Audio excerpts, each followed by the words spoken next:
শীত তীব্র হওয়ার সঙ্গে সঙ্গে বেড়েছে ডায়রিয়া রোগের প্রকোপ। রাজধানীতে সবচেয়ে বেশি আক্রান্ত হচ্ছে শিশুরা। আন্তর্জাতিক উদরাময় গবেষণা কেন্দ্র বাংলাদেশ হাসপাতালে প্রতিদিনই ভর্তি হচ্ছে 600 থেকে 700-র মতো শিশু।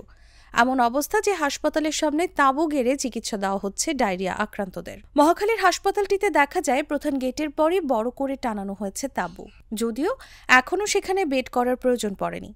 হাসপাতালের প্রধান ভবনের শুরুতেই নার্সরা এন্ট্রি নিচ্ছেন এবং চিকিৎসকরা রোগীদের দেখভাল করছেন। এই দুই বুথে ভিড় লেগেই আছে সারাদিন। এর ভেতরে ইমার্জেন্সি ওয়ার্ডে চিকিৎসা নিচ্ছেন ডায়রিয়া আক্রান্ত শিশু ও বয়স্করা। শুধু ভাইরাল ডায়রিয়াতে সাধারণত মৃত্যুর ঝুঁকি খুবই কম। কারণ হচ্ছে যে ডায়রিয়া প্রধান মৃত্যুর কারণ হচ্ছে ডিহাইড্রেশন। যেহেতু ভাইরাল ডায়রিয়াতে মারাত্মক ডিহাইড্রেশন হয় না, সেজন্য সাধারণত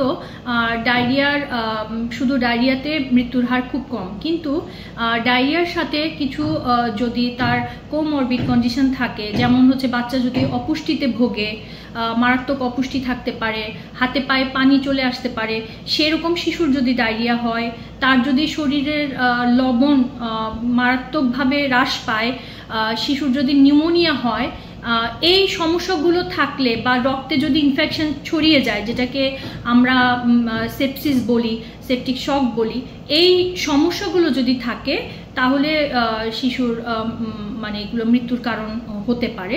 কিন্তু শুধু ভাইরাল ডায়রিয়া আসলে খুবই সেলফ লিমিটিং একটা ডিজিজ। আর ডায়রিয়াগুলো তো স্যালাইনের প্রয়োজনীয়তা অনেক বেশি, সেক্ষেত্রে পরিমাণ মতো না হলে তো অনেক ধরনের সমস্যা হতে পারে। সেক্ষেত্রে আপনি কি পরামর্শ দেবেন?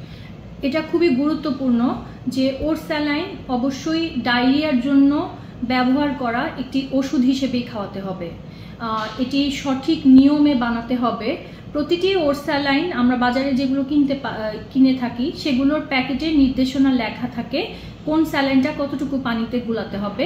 বেশিরভাগ ওর স্যালাইনগুলোই সাধারণত এরকম 500 ml এর একটা বোতলে গোলাতে হয় এবং বাচ্চার বয়স অথবা বাচ্চার ওজন অনুযায়ী আমরা সেই স্যালাইনটা মাপ মতন খাওয়াবো। প্রতিটা প্যাকেটের গায়ে বয়স অনুযায়ী উল্লেখ করা থাকে তার প্রতিবার স্টুল পাস করার পরে কয় চামচ স্যালাইন খাওয়াতে হবে।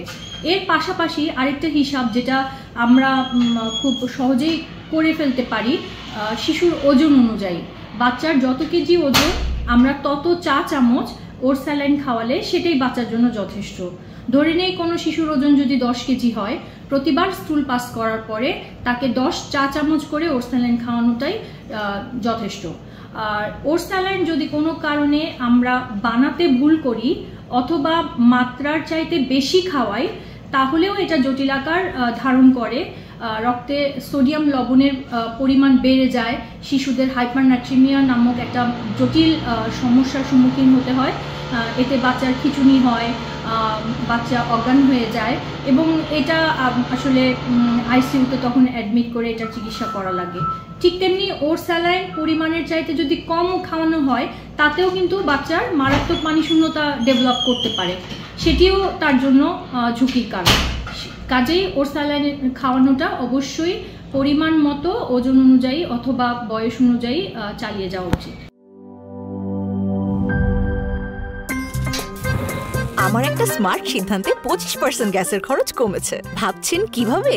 সাধারণ গ্যাস স্টোভ বদলে আমি এনেছি আরএফএল গ্যাস স্টোভ। এর সাইন্টিফিক নজল ও ব্রাস বার্নার ক্যাপ সমানভাবে তাপ ছড়িয়ে রান্না করে দ্রুত, তাই গ্যাসও বাঁচায় 25%, টাকাও বাঁচে 25%। আরএফএল গ্যাস স্টোভ নিরাপদ ও গ্যাস সাশ্রয়ী।